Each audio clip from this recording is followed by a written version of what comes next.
Please কেউ কাউকে ছেড়ে দেন না, আমাদের ঘরে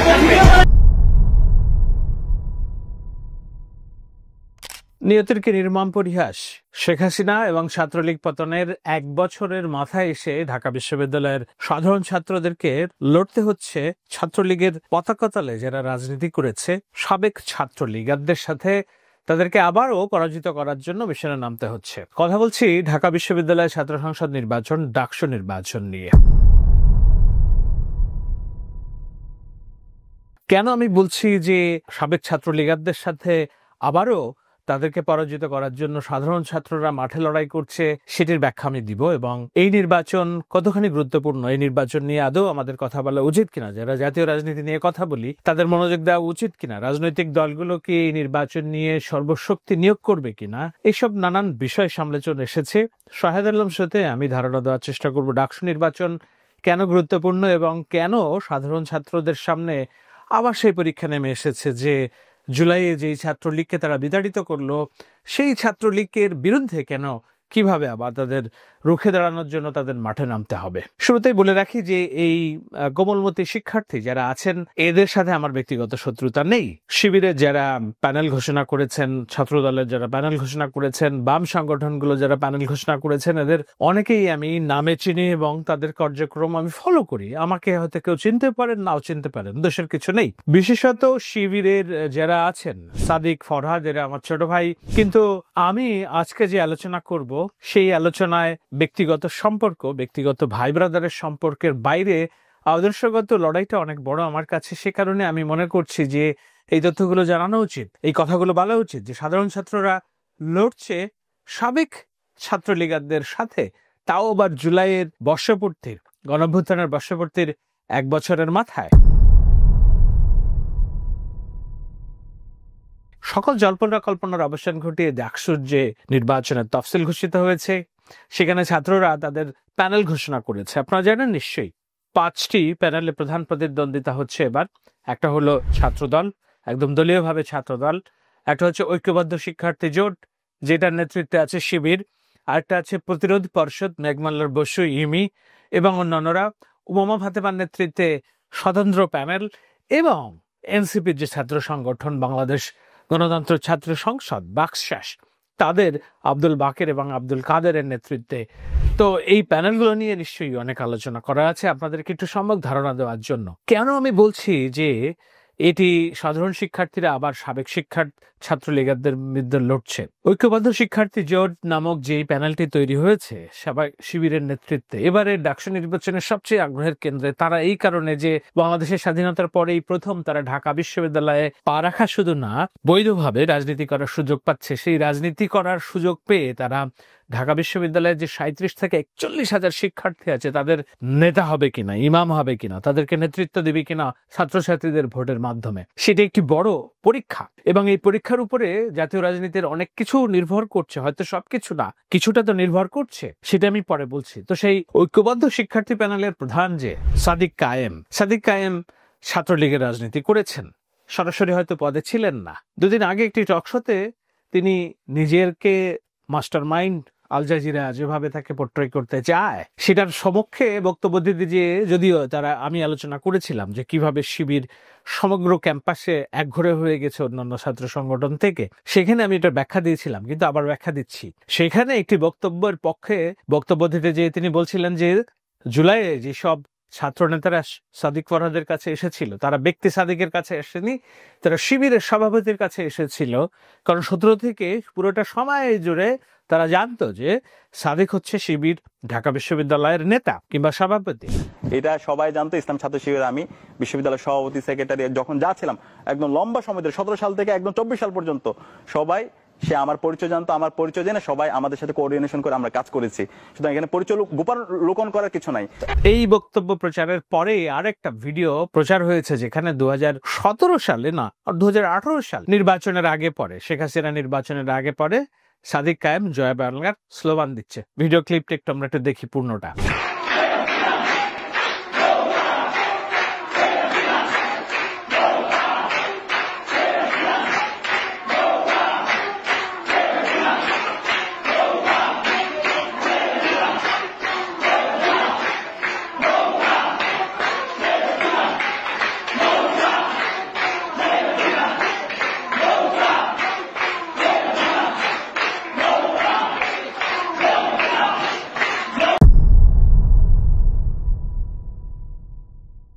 সাদিক কায়েমের এই ভিডিওতেই কি আসলে প্রমাণিত হয় যে সাদিক কায়েম ছাত্রলীগের রাজনীতি করত, ছাত্রলীগের হয়ে মিছিল মিটিং এ গিয়েছিল? আর একটি ছবি দেখুন, আমি জানি না এটা কোন ভোরের ছবি, কত সালের ছবি, কিন্তু শীতকালে বোঝা যাচ্ছে যে মধুর ক্যান্টিন থেকে মিছিল নিয়ে বেরিয়েছে, সেখানে সাদিক কায়েম আছে। তো সাদিক কায়েমের এই যে জয় বাংলা স্লোগান এবং এই ছবি যেটা আপনারা দেখতে পাচ্ছেন, প্রমাণ হয় কিনা যে সাবেক ছাত্রলীগার সাদিক কায়েম, সাবেক ছাত্রলীগার এখন শিবিরের সভাপতি প্যানেল হিসেবে লড়ছে। সাদিকের বিষয়ে যদি আমরা ধরি, এরপরে আসে ফরহাদ, এই প্যানেলের অন্যতম গুরুত্বপূর্ণ সদস্য, আমার ছোট ভাই। ফরহাদ ছাত্রলীগের পোস্টেড নেতা ছিলেন। প্রথম আলোতে এ সংক্রান্ত রিপোর্ট আছে, প্রতিবেদন আছে। ওই সময় তাকে জিজ্ঞাসা করা হয়েছিল, সে বলেছিল আমি জানি না কেন আমাকে পদ দিয়েছে। দুদিন আগে একটি টক শোতে ফরহাদ এবং ছাত্র দলের যিনি ভিপি ক্যান্ডিডেট আবিদ, এটা নিয়ে বাকবিতণ্ডায় জড়িয়ে পড়ে। আমরা সেই বিতণ্ডাদের উত্তরে কি বলছে ফরহাদ বলছে সে কোনোদিনই ছিল না, কমিটিতে ছিল না। কিন্তু এর আগে আমরা রিপোর্ট দেখেছি, তিনি বলছেন আমি জানি না ছাত্রলীগ আমাকে কেন পদ দিয়ে রেখেছিল। আপনি ফরহাদ কিন্তু সোশ্যাল ওয়েলফেয়ার আমি আপনার বিপক্ষে না, সোশ্যাল ওয়েলফেয়ার ইনস্টিটিউশনের জয়েন্ট সেক্রেটারি ছিলেন আপনি ছাত্রলীগ। আপনি যদি লেজিটিমেট কথা বলেন তাহলে হবে। আবারো কবিতার মতো আবৃত্তি করবেন। না কবিতার আপনি সোশ্যাল ওয়েলফেয়ার ইনস্টিটিউশনের জয়েন্ট সেক্রেটারি ছিলেন কিনা সেটা আপনি বলেন। ছিলেন না? ছাত্রলীগ ছিলেন কিনা আপনি? আমার যে রিপ্লাই দিয়েছে, জি না ছিলাম না, ছাত্রলীগ ছিলেন, জি না ছিলাম না। বরং আপনার কমিটি থেকে বরং আপনার কমিটি থেকে 6 জনকে বাতিল করেছেন, 50 জন পাওয়া যায় আপনার কমিটিতে। পরিস্থিতি শিকার সাদিক যেখানে স্বীকার করে নিয়েছে, আমার বন্ধু গোপালগঞ্জ বাড়ি, সে ছাত্রলীগের কমিটি নেয় নাই। আপনি ফরহাদকে কেন জোর করে ছাত্রলীগের কমিটি দিতে হবে? এবং আপনার প্রেসিডেন্ট স্বীকার করে নিয়েছে যে পরিস্থিতি শিকার হয়ে মিথ্যা যত জুড়েই বলেন সেটা সত্য হয় না। আপনি ছাত্রলীগ ছিলেন না? ছিলাম না। আপনি ছাত্রলীগের কমিটিতে ছিলেন না? কমিটিতে ছিলেন না? একটা ছবি দেখান, কমিটিতে ছিলেন না? ওদের হাজার প্রোগ্রামে একটা ছিলেন কিনা? ছিলাম না। তাহলে আপনার প্রেসিডেন্ট ওই দিন এনটিভিতে স্বীকার করে নিয়েছে পরিস্থিতির শিকার। আপনার প্রেসিডেন্টকে মিথ্যা বলেছে, সাদিককে মিথ্যা বলেছে। সাদিক ফরহাদ ঐক্যবদ্ধ শিক্ষার্থী জোটের প্রধানতম দুই মুখ। এটির বাইরেও এই দুজনে কি আসল? এটির বাইরে আরো অনেক কাহিনী আছে। তারা জসীমউদ্দিন নামক একজন ছাত্র, যিনি চোখ হারিয়েছেন জুলাই আন্দোলনে, তাকে মনোনয়ন দিয়েছেন।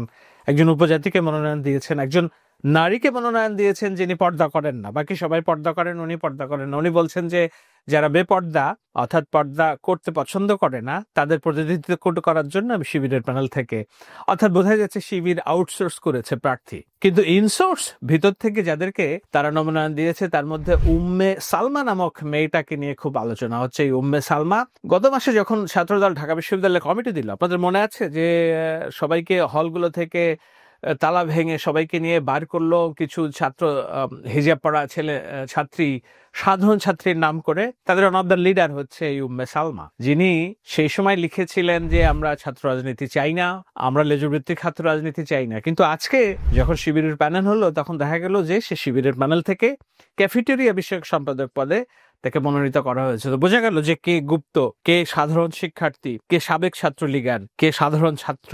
শুধু উম্মের কথা বললে তো হবে না। ঢাকা বিশ্ববিদ্যালয়ের এই যে ডাকসু নির্বাচনে শিবিরের প্যানেলে উম্মে এবং তার স্বামী রায়হান উদ্দিন, এই ছেলে, সে হচ্ছে ডিবেটিং করে এফ রহমান আল, সম্ভবত তার এফ হল, সেইখান থেকে এই যে তাকে মনোনয়ন দেওয়া হলো। এই ছেলে তার আপামস্তক সারা জীবন ছাত্রলীগের রাজনীতি করছে। 2020 সালের কিছু পোস্ট দেখছিলাম যেখানে সে লিখেছে যে না, বঙ্গবন্ধুর বাংলা কিভাবে উৎসর্গ করা যায়, কিভাবে শেখ হাসিনার হাতকে শক্তিশালী করা যায়। এবং আজকে আমি তার প্রোফাইল ঘেটে দেখি, আলোচনা করার আগে সত্যতা নিশ্চিত করার জন্য আমি প্রোফাইল ঘাটছিলাম, আমি ঘেটে দেখলাম যে ওগুলো নেই। কিন্তু এখনো পর্যন্ত আনিসুল হক, প্রথম আলো ডেইলি স্টারের বিরুদ্ধে জামাত শিবির খ্যাপা, তারা উঠতে বসতে কথা বলে।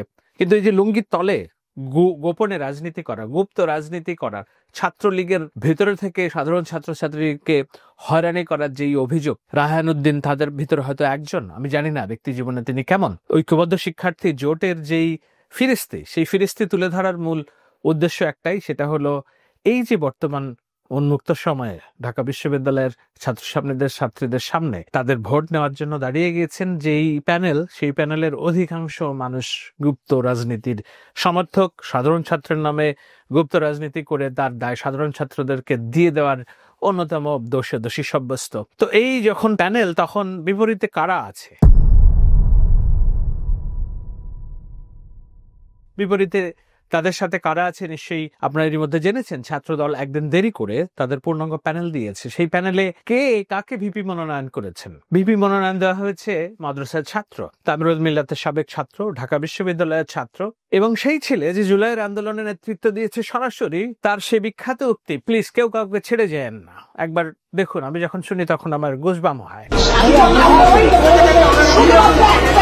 প্লিজ কেউ কাউকে ছেড়ে দেন না, এভাবেই ধরে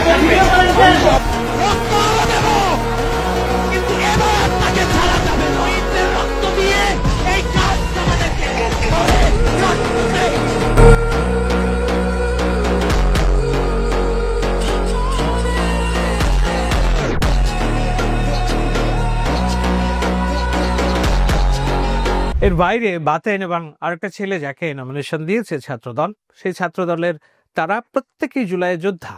তাদের প্রত্যেকেরই জুলাইয়ের এই যে শেখ হাসিনা বিরোধী সংগ্রাম, 17-18 বছরের গণতন্ত্রের সংগ্রামের প্রত্যেকে বিএনপির সাথে তারা দল হিসেবে, ছাত্রদল হিসেবে মাঠে থেকেছে। সেই ছবি প্রত্যেকটা জায়গায় জায়গায় এখন ছড়িয়ে বেরোচ্ছে। কেউ বলতে পারছেন না যে তারা ছাত্রলীগের পতাকা তলে থেকে, লুঙ্গির তলে থেকে রাজনীতি করেছে, তাদের বিরুদ্ধে সেই অভিযোগ নেই। কিন্তু যেই জায়গায় আমি ব্যক্তিগতভাবে মনে করি যে বিএনপি যেহেতু নারী প্রাধান্যের দল, নারী নেতৃত্ব তাদের সবচেয়ে বড় অগ্রাধিকার, তাদের কেন্দ্রীয় প্যানেলে 2 না 3 জন মাত্র নারী সদস্য দেখেছি, তাও প্রথম 3 পদ ভিএফি, জিএস, এসজিএস নারী পদ নেই। আমি বলেছি ঢাকা বিশ্ববিদ্যালয়ের ভোটার যদি 40,000 হয়, তার মধ্যে 21,000-এর বেশি নারী ভোটার। এই নারী ভোটারদেরকে কিভাবে আকর্ষণ করবে ছাত্রদল আমি জানি না, কিন্তু যেটি আকর্ষণ করবে সেটি হলো যে ছাত্রদলের যে মুখ, এই মুখের একটা মুখও গাদ্দার না, জুলাইয়ের গাদ্দার না। তারা লুঙ্গির নিচে থেকে রাজনীতি করেনি, তারা পরিচয় গোপন করে রাজনীতি করেনি, তারা মুনাফেকের রাজনীতি করেনি। আজকেও যখন তারা কথা বলছে, সামনে এসে প্রতিশ্রুতি দিচ্ছে,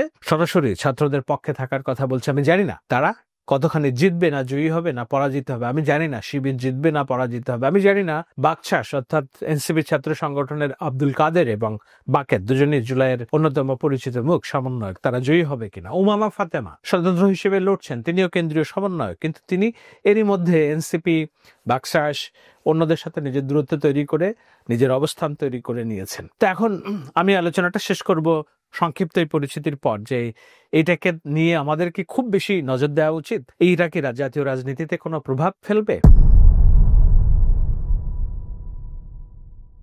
দেখুন, জাতীয় রাজনীতিতে প্রভাব পড়বে হয়তো না, কারণ ঢাকা ইউনিভার্সিটি একটা পকেট। সারা বাংলাদেশের বিভিন্ন জায়গা ছেলে মেয়ে এখানে আসে এবং এই পকেটে থেকে বিচরণ করে, পড়াশোনা করে, হলে থাকে এবং একটা জায়গায় থাকতে থাকতে নির্দিষ্ট রাজনৈতিক মতবাদের সাথেও তারা কম বেশি জড়িয়ে যায়। তার পুরো পরিবার একদিকে থাকে, মতবাদের সাথে হয়তো জড়িয়ে যায়। আমি নিজে ঢাকা বিশ্ববিদ্যালয়ের জিয়া হলের শিক্ষার্থী। আমি জানি যখন আমি হলে থাকতাম তখন আমি তাবলিগ জামাতে চলে যেতাম।